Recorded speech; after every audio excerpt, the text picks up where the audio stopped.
नमस्कार दोस्तों, स्वागत है आपका आपके अपने यूट्यूब चैनल अमन प्रयास से जीके जिसमें। तो जैसा कि फ्रेंड्स, आज से आपका 22 अक्टूबर को आपका एसएससी एमटीएस का एग्जाम था, जो कि सभी शिफ्टों का एग्जाम समाप्त हो गया है। तो आज के इस वीडियो में हम सभी शिफ्टों में पूछे गए जीके जिसके प्रश्नों को डिस्कस करेंगे, साथ में उनसे जो इंपॉर्टेंट एक्स्ट्रा फैक्ट्स को भी देखते चलेंगे। तो चलिए वीडियो को स्टार्ट कर लेते हैं बिना किसी देरी की। इसका जो पीडीएफ है आपको टेलीग्राम चैनल पर मिल जाएगा, जिसका जो लिंक है डिस्क्रिप्शन में दिया गया है। तो आप जाकर उसको ज्वाइन कर लीजिएगा। और जो भी लोग वीडियो को देख रहे हैं, आपसे निवेदन है कि वीडियो को लाइक कर दीजिएगा। चैनल पर नए होंगे चैनल को सब्सक्राइब कर दीजिएगा और नोटिफिकेशन बेल कॉल पर क्लिक कर दीजिएगा। ठीक है, तो शुरू करते हैं आज के पहले प्रश्न। तो आज का जो पहला प्रश्न आपसे पूछा गया कि 2011 के जनगणना के अनुसार भारत का साक्षरता दर कितना है। ठीक है, तो भारत की साक्षरता दर की बात करेंगे तो इसका राइट आंसर 74.04% हो जाएगा। लेकिन हम लोग बात करेंगे कि पुरुषों में भी साक्षरता दर कितना परसेंट है, क्योंकि ये भी प्रश्न आपके एग्जाम का पार्ट पहले बन चुका है। तो पुरुषों के लिए साक्षरता दर की बात करते हैं तो 82.14% होगा, और महिलाओं की बात करेंगे तो महिलाओं के लिए साक्षरता जो दर है आपका 65.46% होगा। ठीक है, तो इस बात को भी याद रखिएगा। नेक्स्ट क्वेश्चन जो पूछा गया उससे पहले दोस्तों हम लोग बात कर लेते हैं टेक्स्ट बुक पर चल रहे कामयाबी एक्सप्रेस सेल के बारे में। अगर इस सेल के दौरान अगर आप इनका ईयरली का text book pass pro purchase करते हैं तो आपको मात्र और मात्र 608 रुपये में जो कि ये मिलने वाला है। साथ में कूपन कोड अगर आप APG यूज करते हैं तो आपको 13% का ये आपको एक्स्ट्रा ऑफ मिलेगा। जिन लोगों को टेक्स्ट बुक के बारे में पता नहीं है, आपको बता देंगे टेक्स्ट बुक जो है आपको विभिन्न एग्जामों का मॉक टेस्ट और PYP है जो कि प्रोवाइड कराता है, जिसमें आपको भारतवर्ष में जितने भी एग्जाम कंडक्ट होते हैं लगभग आपको यहाँ पर 800 प्लस एग्जामों का 80,000 प्लस मॉक टेस्ट के साथ साथ 17,000 प्लस PYP भी है जो कि आपको यहाँ पर देखने को मिलता है, जिसमें आपका SSC एग्ज़ाम, बैंकिंग का एग्ज़ाम, रेलवे का एग्ज़ाम, डिफेंस का एग्ज़ाम या कहें तो स्टेट लेवल का कोई एग्ज़ाम होता है, उन सभी एग्ज़ामों का पास और मॉक टेस्ट यहाँ पर इंक्लूड रहेगा। ठीक है, इसका जो लिंक है डिस्क्रिप्शन में दिया गया है, कमेंट सेक्शन में भी पिन किया हुआ रहेगा, तो आप लोग जाकर एक बार चेकआउट जरूर कर लीजिएगा। हम लोग वीडियो में आगे बढ़ते हैं। ठीक है, तो हमारा जो नेक्स्ट जो प्रश्न है वो पूछा गया कि कब्ज किसकी कमी के कारण होता है। तो इसका जो राइट आंसर है डाइटरी फाइबर, इसका राइट आंसर होगा। कब्ज अक्सर आहार में आहारीय फाइबर की कमी के कारण होता है। ठीक है, तो आपको ऑप्शन में डाइटरी फाइबर दिया गया था। अगला है कि ICC क्रिकेट वर्ल्ड कप 2019 कहाँ पर आयोजित हुआ था। ठीक है, तो इसका राइट आंसर इंग्लैंड और वेल्स, इसका राइट आंसर होगा। ICC क्रिकेट वर्ल्ड कप 2019 जो है इंग्लैंड और वेल्स ने मिलकर आयोजित किया था। यह टूर्नामेंट 30 मई से 14 जुलाई 2019 के बीच खेला गया था। इस टूर्नामेंट में 10 टीमों ने हिस्सा लिया था। पहला जो मैच है आपका इंग्लैंड और दक्षिण अफ्रीका के बीच हुआ था। फाइनल की बात करेंगे तो लंदन के लॉर्ड्स क्रिकेट ग्राउंड में खेला गया था। फाइनल मैच में इंग्लैंड ने न्यूजीलैंड को हराकर अपना एक दिवसीय विश्व कप जीता था, और टूर्नामेंट में भारत जो है आपका सेमीफाइनल में ही आ गया था। अगला है सुमित नागल जो है किस राज्य से संबंधित है। सुमित नागल की बात करते हैं तो इसका राइट आंसर आपका हरियाणा होगा। टेनिस खिलाड़ी है सुमित नागल जो हरियाणा के झज्जर जिले से संबंधित है। इनका जन्म 16 अगस्त 1997 को हरियाणा के झज्जर में है जो कि हुआ था। ठीक है, तो इस बात को भी याद रखिएगा। अगला क्वेश्चन आपसे पूछा गया कि पंचपटमाली जो आपका डिपो है वो आपका किस राज्य में पड़ता है। तो इसका राइट आंसर आपका उड़ीसा होगा। नॉर्मल क्वेश्चन पूछा गया था, लेकिन यहाँ पर क्वेश्चन है कि उड़ीसा के कोरापुट जिले में पंचपटमाली डिपो निम्नलिखित में से किस खनिज के लिए प्रसिद्ध है। तो इसका राइट आंसर आपका बॉक्साइट होगा। उड़ीसा जो है सबसे बड़ा बॉक्साइट उत्पादक राज्य भी है। राज्यों में सबसे महत्वपूर्ण बॉक्साइट डिपो कोरापुट जिले में पंचपटमाली डिपो है। एल्युमिनियम सिलिकेट से भरपूर चट्टानों के अपघटन से बॉक्साइट जमा होता है, और भारत के बॉक्साइट के भंडार के रूप में अमरकंटक पठार, मैकाल पहाड़ियों और बिलासपुर कटनी के पठारी क्षेत्र में भी पाया जाता है। राज्यों के द्वारा अकेले उड़ीसा में बॉक्साइट देश के संसाधन का 51% हिस्सा है। इसके बाद आंध्र प्रदेश 16%, गुजरात 9%, झारखंड 6%, इसके अलावा महाराष्ट्र 5%, मध्य प्रदेश, छत्तीसगढ़ 4% प्रत्येक का स्थान है। प्रमुख बॉक्साइट संसाधन उड़ीसा और आंध्र प्रदेश में पूर्वी तट बॉक्साइट जमा में केंद्रित है। अगला है कि राज्य के नीति निर्देशक सिद्धांत DPSP का विचार किस देश के संविधान से लिया गया। तो इसका राइट आंसर आपका आयरलैंड होगा। ठीक है, DPSP का जो विचार है आयरलैंड के संविधान से लिया गया था। भारतीय संविधान के भाग 4 में अनुच्छेद 36 से 51 तक का जो अनुच्छेद है DPSP से जुड़ा हुआ है। इसके अलावा DPSP का जो मकसद है एक जन कल्याणकारी राज्य की स्थापना करना है। अगला है कि राष्ट्रपति की योग्यता कौन से अनुच्छेद में है। तो इसका राइट आंसर आपका अनुच्छेद 58 होगा। अनुच्छेद 58 यानी आर्टिकल 58 राष्ट्रपति के रूप में चुनाव के लिए आवश्यक योग्यताओं से संबंधित है। क्या क्या योग्यताएं होनी चाहिए। तो पहला, भारत का नागरिक होना चाहिए, उसकी जो आयु है 35 वर्ष से अधिक नहीं होना चाहिए, वो लोकसभा अर्थात लोकसभा के सदस्य के रूप में चुनाव के लिए योग्य होना चाहिए, उसे संघ या किसी राज्य सरकार या किसी स्थानीय या सार्वजनिक प्राधिकरण के अधीन लाभ का कोई पद धारण नहीं करना चाहिए। अगला है कि गणेश राजगोपालन और कुमारेश राजगोपालन किस वाद्य यंत्र से संबंधित है? तो इसका राइट आंसर आपका वायलिन होगा। ये दोनों जो हैं शास्त्रीय संगीत की कर्नाटक शैली में वायलिन वादकों में से एक भारतीय जोड़ी हैं। उन्हें कर्नाटक वाद्य संगीत के लिए 2018 में संगीत नाटक अकेडमी पुरस्कार से सम्मानित किया गया था। अगला है लोसुंग त्यौहार जो है कहाँ लोकप्रिय है? तो इसका राइट आंसर आपका सिक्किम होगा। लोसुंग या लोसुंग सिक्किम राज्य का लोकप्रिय त्यौहार है जो मुख्यतः बौद्ध धर्म वाले व्यक्तियों के द्वारा मनाया जाता है। सिक्किम राज्य में मुख्य रूप से भोटिया, लेप्चा और नेपाली समुदाय के लोग के द्वारा यह त्यौहार है जो कि मनाया जाता है। आपसे एग्जाम में प्रश्न बना था कि लोसुंग जो त्यौहार है किस जनजाति के द्वारा मनाया जाता है? तो इसका राइट आंसर की बात करेंगे तो इसका भी राइट आंसर क्या था? तो इसका राइट आंसर था आपका शायद भोटिया। ठीक है, भोटिया ही आपका राइट आंसर दिया हुआ था आपके ऑप्शन में। ठीक है, तो भोटिया आपका राइट आंसर हो जाएगा। ठीक है, भोटिया था। नेक्स्ट आपका है कि बंगाल का विभाजन कब हुआ? तो बंगाल की विभाजन की बात करेंगे तो बंगाल का विभाजन आपका होता है 1995 में यानी 1905 में। तो इसका राइट आंसर आपका 1905 होगा। ठीक है, उस समय का जो तत्कालीन जो वायसराय था लॉर्ड कर्जन के द्वारा इसकी घोषणा किया गया था 19 जुलाई 1905 को, लागू किया गया था 16 अक्टूबर 1905 को। ठीक है, 1911 में लॉर्ड हार्डिंग ने इसे वापस ले लिया था। इसका कारण क्या बताया गया था? प्रशासन था। ठीक है, प्रशासन को आसान बनाना था, इसका कारण बताया गया था। लेकिन असली वजह थी बंगाल में बढ़ते राष्ट्रवाद को कमजोर करना और एकता को तोड़ना। अगला है टाइफाइड जांच के लिए कौन सा टेस्ट किया जाता है? तो इसका राइट आंसर आपका विडाल टेस्ट होगा।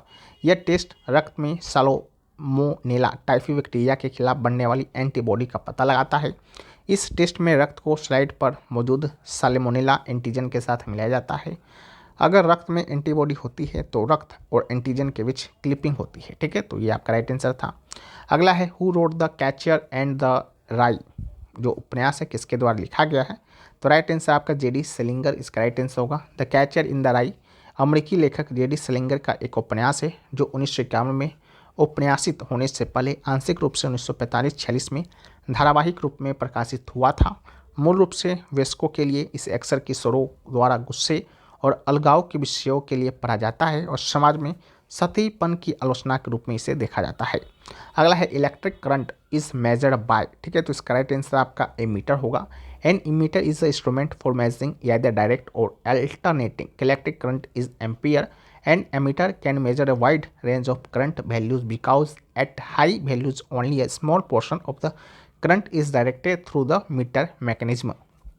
इसके अलावा यहाँ पर कुछ इंस्ट्रूमेंट और उसके मेजर क्या होता है वो दिया गया है। पहला है एनीमोमीटर, इससे आप force and velocity of wind and direction का पता लगा सकते हैं। बैरोमीटर से हम लोग एटमॉस्फेरिक प्रेशर का पता लगाते हैं। कार्डियोग्राम से हम लोग यानी ईसीजी से trace the movement of heart recorded on cardiographs का पता लगाते हैं। ईजी से हम लोग क्या करते हैं? Measure and record the electric activity of the brain. Fathometer से depth of the ocean. Hydrometer की बात करेंगे तो relative density of liquids. Hygrometer से लेवल ऑफ ह्यूमिडिटी।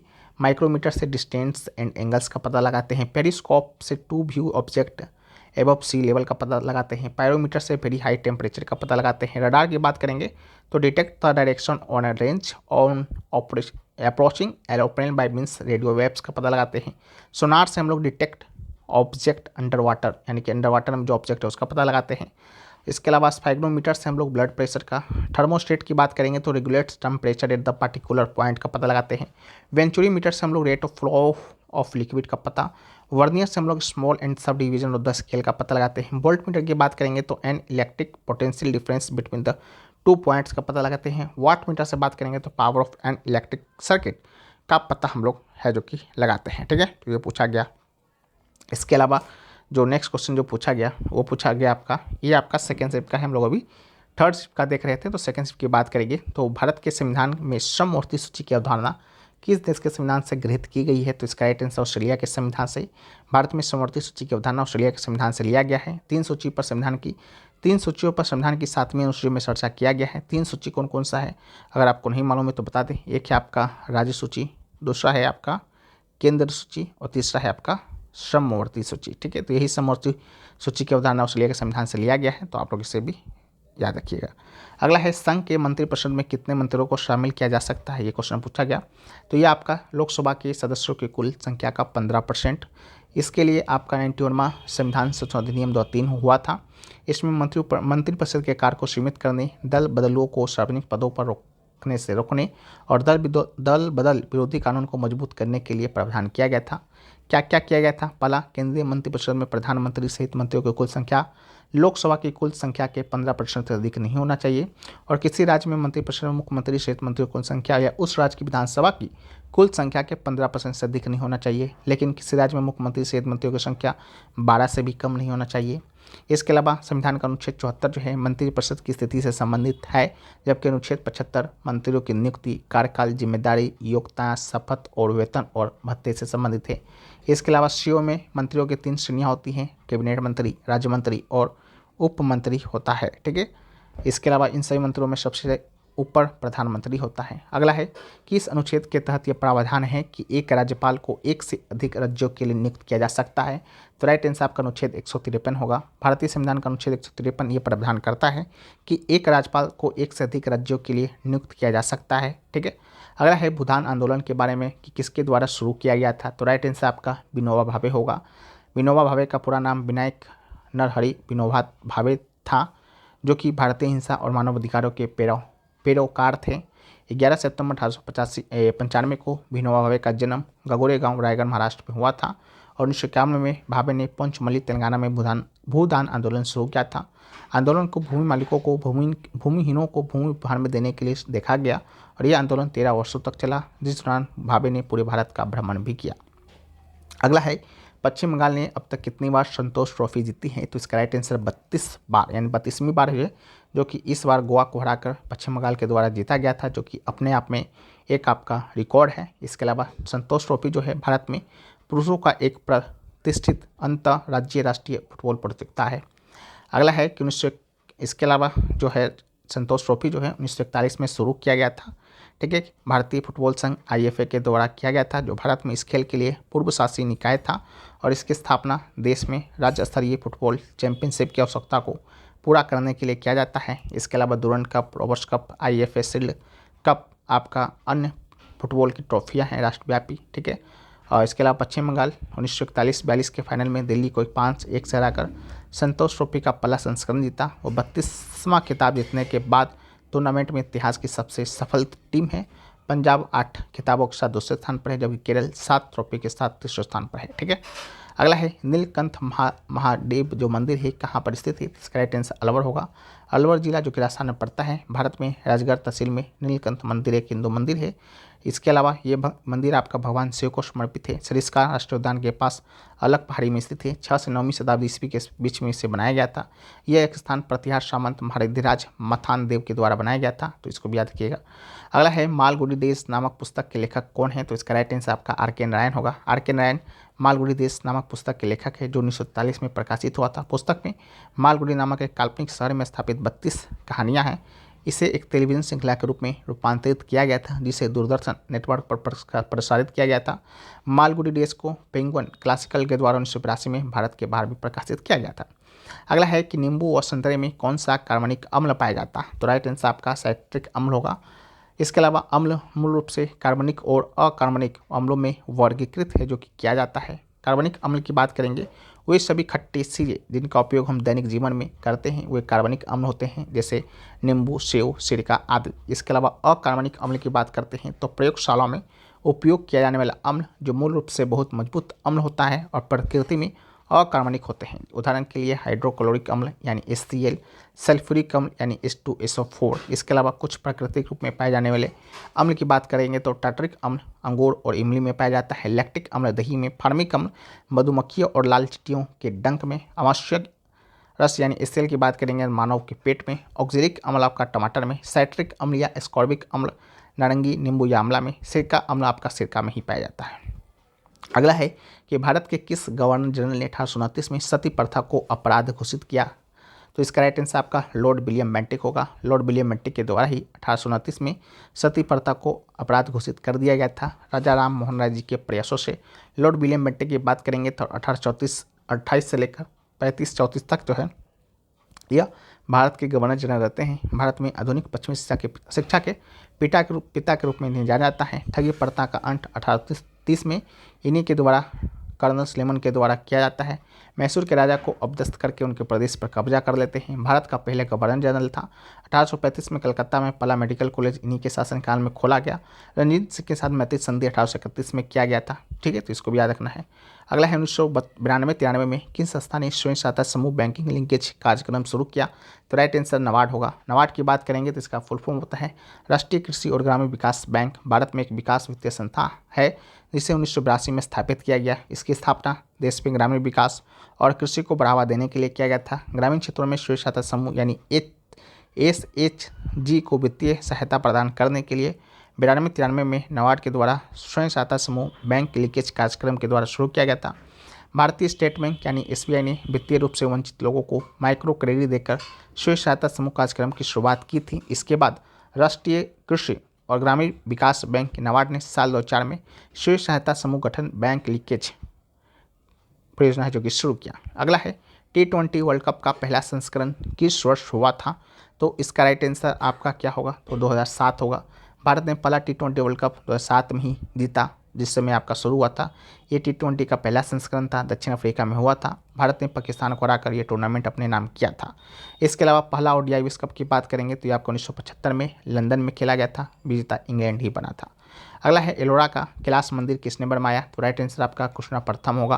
कैलाशनाथ मंदिर, जिसे कैलाश मंदिर भी कहा जाता है, महाराष्ट्र के एलोरा में स्थित एक प्रसिद्ध मंदिर है।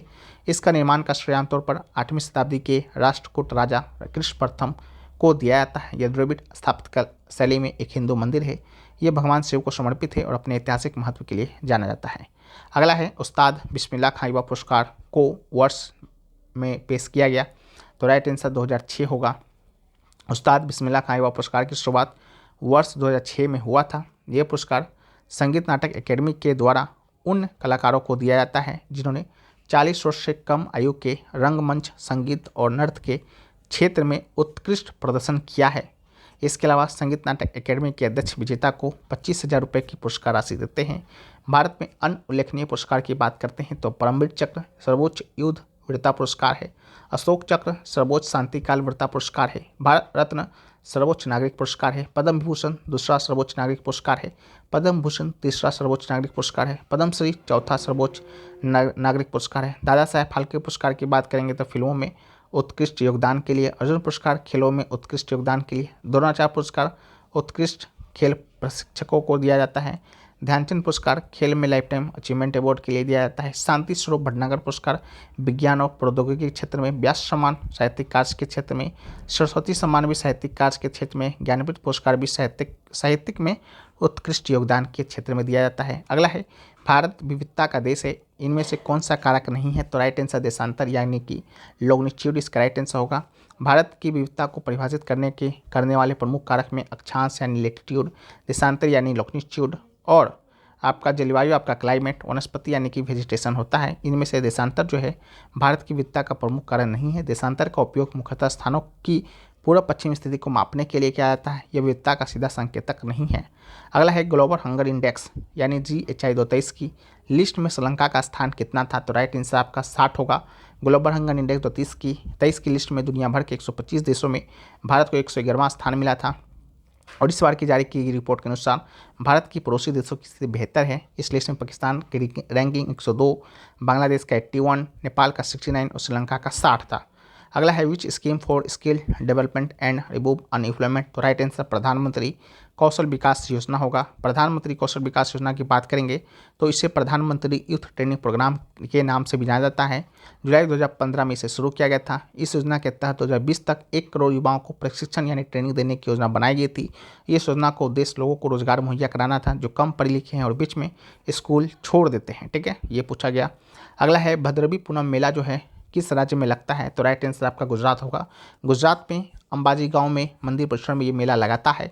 आमतौर पर यह अगस्त सितंबर के महीने मनाया जाता है। इस दौरान बड़ी संख्या में तीर्थयात्री जो है गांव आते हैं। ठीक है, अगला क्वेश्चन आपका फ्लेम सेल से संबंधित पूछा गया था। ठीक है, तो फ्लेम सेल की बात करेंगे तो एक विशेष कोशिका है जो सरल सेरिकु जीवों के शरीर को अपशिष्ट को निकालती है, ठीक है, तो ये पूछा गया।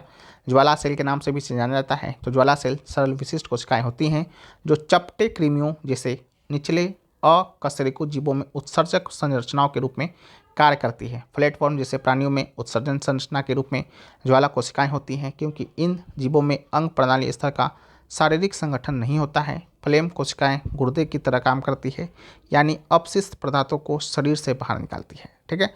नेक्स्ट क्वेश्चन पूछा गया कि 21 नवंबर 2023 को सशस्त्र बल रक्त संचार केंद्र दिल्ली कैंट की पहली महिला कमांडिंग ऑफिसर बनकर किसने इतिहास रच दिया है? तो इसका जो राइट आंसर होगा वो आपका कर्नल सुनीता BS हो जाएगा। कर्नल सुनीता BS ने 21 नवंबर 2023 को सशस्त्र बल रक्त संचार केंद्र दिल्ली कैंट की पहली महिला कमांडिंग ऑफिसर बनकर इतिहास रचा। और कर्नल सुनीता सेना मेडिकल कोर की अधिकारी है। इससे पहले उन्होंने अरुणाचल प्रदेश में एक रणनीतिक तौर पर अहम फील्ड हॉस्पिटल में कमांडिंग ऑफिसर की भूमिका निभाई थी। अगला आपका पद्म पुरस्कार से संबंधित प्रश्न आया था। 3-4 कथन दिए गए थे, ठीक है, क्या क्या दिया गया था आप लोग बताइएगा। तो पद्म पुरस्कार की बात करते हैं तो इसका ऐलान हर साल गणतंत्र दिवस 26 जनवरी के दिन किया जाता है। साल में एक बार दिया जाता है। स्थापना 1954 में हुआ था। इसके अलावा पद्म पुरस्कार भारत के सर्वोच्च नागरिक सम्मानों में से एक है। इसका 3 श्रेणी है, पद्म विभूषण, पद्म भूषण और पद्म श्री। इसके अलावा पद्म भूषण जो है पद्म पुरस्कारों में सबसे ऊपर होता है, याद रखिएगा। अगला है इन कस्टडी 1984 उपन्यास किसके द्वारा लिखा गया? तो राइट आंसर आपका अनीता देसाई होगा। अनीता देसाई का उपन्यास इन कस्टडी में भारत के दिल्ली और मीरपुर शहरों पर आधारित है। तो मीरपुर ऑप्शन में आपका दिया गया था, ठीक है, इन कस्टडी। इसके अलावा अनीता देसाई के द्वारा दिल्ली में भारत में स्थापित एक उपन्यास है। 1984 में इस पुस्तक के लिए इन्हें बुकर पुरस्कार से भी सम्मानित किया गया। अगला है the Goa and Noamundi iron ore plants कहाँ स्थित है? तो राइट आंसर आपका झारखंड होगा। Both the Goa and Noamundi iron ore plant are located in the state of Jharkhand. अगला है where was the first steel plant set up in India? तो राइट आंसर आपका जमशेदपुर होगा। The first steel plant in India was set up in the India at the Jamshedpur. It was established by the Jamsetji Nusserwanji Tata in 97 and Jamshedpur is an industrial city in Jharkhand. और Jamshedpur is the first plant industrial city in India. The city was founded by Jamshedji Tata. City is also called as Tata Nagar, and the construction of the first steel plant as well as the city officially began in 98. Next question पूछा गया कि धोलावीरा में अधिकांश इमारतें किससे बनी हैं? तो इसका राइट आंसर पत्थर होगा। धोलावीरा में अधिकांश इमारतें पत्थर से बनी हुई हैं। एक महत्वपूर्ण विशेषता है क्योंकि अधिकांश अन्य हड़प्पा स्थल जैसा कि हड़प्पा मोहनजोदाड़ो में इमारतें मुख्य रूप से ईंट से बना हुआ है, ठीक है। अगला है रशीद खान किससे संबंधित है? तो इसका राइट आंसर हिंदुस्तानी शास्त्रीय संगीतकार हो जाएगा। हिंदुस्तानी शास्त्रीय संगीतकार रशीद खान का जन्म 1 जुलाई 1968 को उत्तर प्रदेश के बदायूं जिले में हुआ था। वे रामपुर सहसवान घराने से संबंधित हैं। 2006 में पद्मश्री संगीत नाटक अकादमी पुरस्कार से सम्मानित किया गया था। 2022 में कला के क्षेत्र में भारत का तीसरा सर्वोच्च नागरिक पुरस्कार पद्म भूषण भी इन्हें दिया गया है, ठीक है। अगला है कौन से लोक नृत्य में चेहरा को सजाया जाता है? तो राइट आंसर कथकली होगा। कथकली एक भारतीय नृत्य नाट्य शैली पर आधारित है जो अपने रंगीन मेकअप, विस्तृत वेशभूषा और चेहरे के भाव के लिए जानी जाती है। इसमें विभिन्न रंगों का उपयोग विभिन्न भावनाओं और चरित्र को दर्शाने के लिए किया जाता है। जैसे हरा रंग देवताओं और नायकों जैसे महान चरित्रों को प्रतीक के लिए, लाल रंग की बात करेंगे तो बुराई और राक्षसी चरित्र का प्रतीक के लिए, पीला रंग जो है महिला चरित्र का प्रतीक और पवित्रता और सुंदरता को दर्शाता है, काला रंग अंधकारमय और पापी चरित्र का प्रतीक है। तो कथकली में इन रंगों का उपयोग नृत्य के दौरान भावनाओं और चरित्र को प्रभावी ढंग से प्रस्तुत करने के लिए किया जाता है, ठीक है। तो ये आपसे क्वेश्चन पूछा गया था। इसके अलावा फर्स्ट का जो क्वेश्चन है हमने आपके साथ डिस्कस कर लिया है। जो भी 2-4 क्वेश्चन छूट गए होंगे उसको हम अभी यहाँ पर देख लेते हैं। बाकी फर्स्ट का वीडियो आपको पड़ा हुआ है तो आप लोग जाकर उसको देखिएगा, ठीक है। यहाँ पर हम लोग समय ज़्यादा बर्बाद करेंगे नहीं। जैसा कि एक क्वेश्चन आपसे पूछा गया था, उषा बारले को 2023 में किस गायन में उनके योगदान के लिए भारत का चौथा सर्वोच्च नागरिक पुरस्कार दिया गया, पद्मश्री मिला? तो इसका राइट आंसर जिस पंडवानी होगा। पंडवानी जो कि छत्तीसगढ़ का एक पारंपरिक प्रदर्शनकारी लोक कला का रूप है, ठीक है, उसी से संबंधित थी आपकी उषा बारले।